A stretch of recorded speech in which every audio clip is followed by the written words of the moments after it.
So, Bhagavad Gita, chapter 2, text number 9. Sanjay Ovacha Evamukta Hrishikesham Gudakesa Parantapaha Nayotsya iti Govindam Uktva Tusnim Bahuhaha. So, here Sanjay is saying, so Sanjay is basically sitting in the room of Dhritarashtra, and Dhritarashtra is hearing the kind of live commentary from the Kurukshetra war field. So far Arjuna mentioned that I want to become your disciple. You instruct me. In the seventh verse, he said that, and in the 8th verse, he is again repeating that I'm not sure what exactly should be done. You please let me know. And I'm not sure if even if I get an unrivaled kingdom equal to the heavens, I will not be satisfied. So you let me know what I'm supposed to do. So now Sanjay is saying that Eva Mukta, Arjuna spoke like that.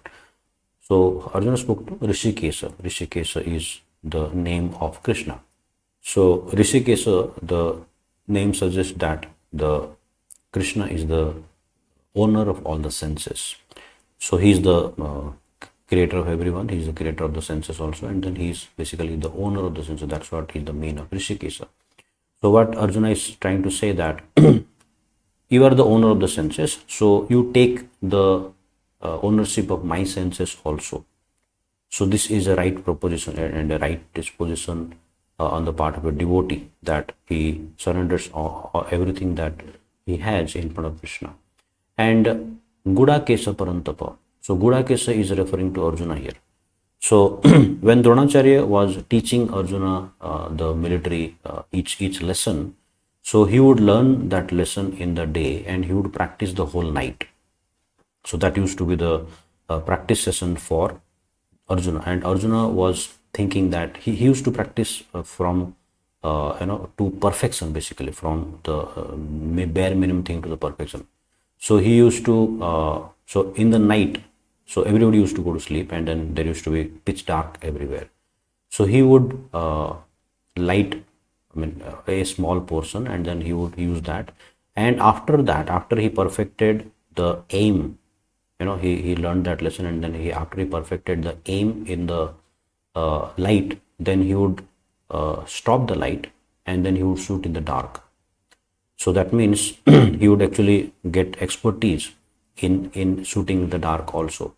And while being awake in the night, he would actually conquer sleep. So here Gudakesa is referring to one who has conquered the sleep. So sleep is also compared to in the mode of ignorance, and Gudakesa is referring to also that one who has conquered the ignorance. So Arjuna has not only conquered sleep, he has also conquered ignorance. So basically all these years, so kind of he never slept in the night. So all the while he was there in the Gurukul, in the Dronacharya's vicinity. So he would learn the lesson, he would perfect that lesson in the whole night. So he would practice all kinds of means. So he would target by hearing, he would target not by seeing, he would target by hearing, he would target by perception, he would target by so many other means, and then he would kind of perfect all the shooting arts. So that's how his name is called Gudakesa. And then Parantapa is referring to one who is the subduer of enemies. So one is an external enemy, and there are internal enemies also. So Arjuna was expert in both. So that means that he was not only able to conquer the enemy that was standing in front of him, right in person. So he would be able to, because he has perfected all the military science, so he would be in a position to conquer the enemy that is right outside him. Not only that, but he would also be the conqueror of the enemies that are within us. So there are so many anarthas, there are so many unwanted things that are there within us. So when those enemies are sitting within us, it is very difficult for us to fight. It is easy for us to fight outside, but it's very, very tough and difficult to fight within. So a person grows first from within and then outside, and then he is seen to be grown as outside. So the growth happens from within. So growth does not happen from outside, growth happens from within. And when a person grows within, the effect of the internal growth is seen externally. So that's what Parantapa means. That means he is the subduer of enemies. So not only external enemies, but also internal enemies. So internal enemies, there are many internal enemies that Krishna is going to discuss in due course of time. We'll see through that. But here what Arjuna is expressing that Nayochya iti Govindam. So he's saying that I would not fight, I will not fight. So uktva, thus spoken, tusnim bahuvaha. So and then he fell silent, and he basically, now here again the word he is using Govindam. So this Govindam is also referring to go refers to two meanings. Go means cows and go means also senses. So Govinda, the name Krishna got because he used to take care of the cows. So Gopala is the one who takes care of the cows, and Govinda is the one who gives pleasure to the cows. So Gopala, so he takes care of the cows. Govinda is giving pleasure to the cows. That means he does everything that is required to please the cows. So that's how his name Govinda comes in. Now here, by referring the name Govinda, Arjuna is explicitly mentioning that you are the one who is giving pleasure to the cows, and you are the one who can give pleasure to the senses also. So he is indirectly meaning that you are the master of my senses. Why don't you give pleasure to my senses also? So this is a typical, typical person who would use his will and the supreme power to fulfill his desires. So it's like, I have a lot of desires to fulfill, and I do not have all the power and capacity to fulfill that.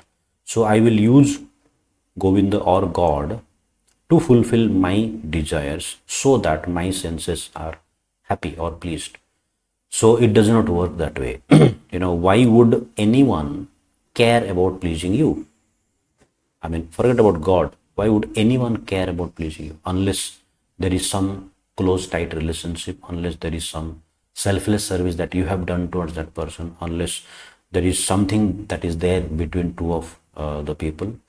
Unless that is there, why would anyone serve you and please your senses? So on a normal term, it would not happen. But demanding such a thing is also not proper. Not proper with respect to in the present day relationships, and also not proper to expect such a thing from God. So many of us fall into this trap that we should be pleased by God, as if God is like a waiter in the hotel.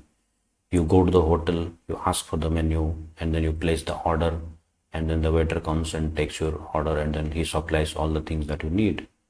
God is not like a waiter.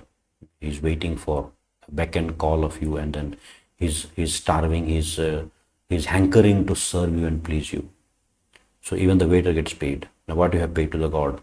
So you have not done, we have not done anything to please God. Why would God be in turn pleasing us?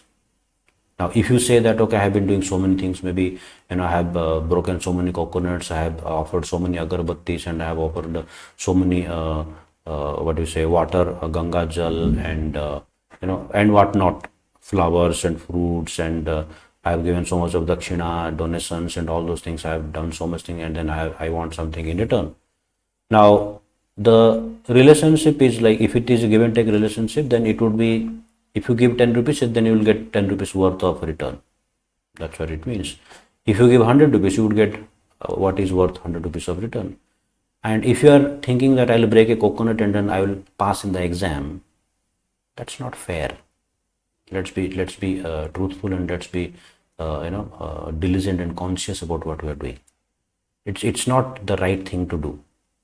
And if you say that, okay, I have given a 100 rupee donation or a 500 rupee donation, and then I want a 1 crore rupee lottery, Come on, there's no give and take. There's no exchange. Even a businessman or even anybody for that matter would not exchange such a thing with you, right? So expecting something extravagant, and just doing a meager thing, and that's like out of proportion. You can't expect that, right? So that's what Krishna is addressed as two names: Rishikesha, you are the owner of the senses, and Govindam, you are the ones who can please the senses. So you are the owner of the senses, you please my senses. So that's what Arjuna is actually expecting. And by hearing this, Dhritarashtra is getting happy that, oh great, Arjuna has put down his Gandiva bow, and then he is now not going to fight, because he has already mentioned that I am not going to fight. So Dhritarashtra is getting very happy here. But in clarification, it is understood that Arjuna is going to be enlightened by Krishna in due course of time. When Arjuna gets enlightened through the knowledge of Bhagavad Gita, he is definitely going to fight and definitely going to win. So the illusion of Dhritarashtra is going to be broken in due course of time. So all those people who get into illusion that, my enemy has put down my enemy or my competitor or anybody for that matter has put down the attacking elements or attacking weapons on me. So we should be always on guard that it's not going to happen like that. So you have to always be ready.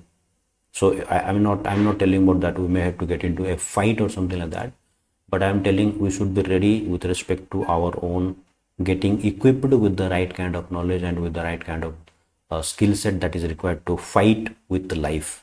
So life is always going to give us a lot of troubles, and we are supposed to and get ready to fight with that. So let's get to the next one.